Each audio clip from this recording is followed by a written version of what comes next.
नमस्कार डॉक्टर साहब। नमस्कार जी। मैं वाईटीएम कंपनी से डॉक्टर हरिकार छिंदवाड़ा मध्य प्रदेश से बात कर रहा हूँ। जी। क्या शुभ नाम डॉक्टर साहब आपका? बालाराम विश्वकर्मा। अच्छा, अभी आपके साइड में एक पेशेंट बैठे हुए हैं, इनकी बच्ची को क्या प्रॉब्लम थी, थोड़ा सा मैं आपसे जानना चाहूँगा। जी, इनकी बच्ची को कान में तो बिल्कुल सुनाते नहीं था बचपना से। अच्छा। और बोलते भी नहीं बनता था। अच्छा।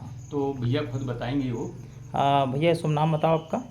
सुनील यादव, चनिया खुर्द, तहसील छिंदवाड़ा। जिला छिंदवाड़ा। हाँ, जिला छिंदवाड़ा। आपकी बिटिया का नाम क्या है? राजनंदिनी यादव। अभी कितने साल की है? 12 साल की। अच्छा, 12 साल की। हाँ। तो आपने हमारे वाईटीएम कंपनी आयुर्वेदा की जो दवाई लिए थे, जीवन अमृत ही लिए थे ना? हाँ। और साथ में के लिए थे पंच तुलसी। ये पंच तुलसी। हाँ। तो आपको क्या अंतर लग रहा है, कब से खिला रहा है, तो कैसे खिला रहा है उसको? अभी ये 1 महीना हुआ है और 1 ही महीने का कोर्स था ये। तो उसको खिलाने में हमको ये समझ जाओ 4 से 5% का आराम मिला है। मतलब क्या अंतर समझ, पहले बोल नहीं पाती थी, सुन नहीं पाती हाँ, थी। बोल नहीं पा रही थी, सुन नहीं पा रही थी। अभी क्या अंतर है आपको?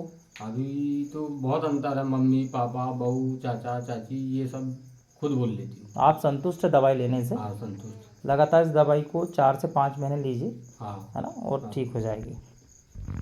Thank you. कान में बिल्कुल नहीं सुनाता था, वो कान की भी जानकारी ले लो। अच्छा, कान में अभी सुनाई देने लगा है? उसको एक कान में सुनाता, एक में नहीं सुनाता, वो बता। हाँ, मैं बता दूंगा पंच तुलसी कैसे लेना। हाँ। बहुत बहुत धन्यवाद।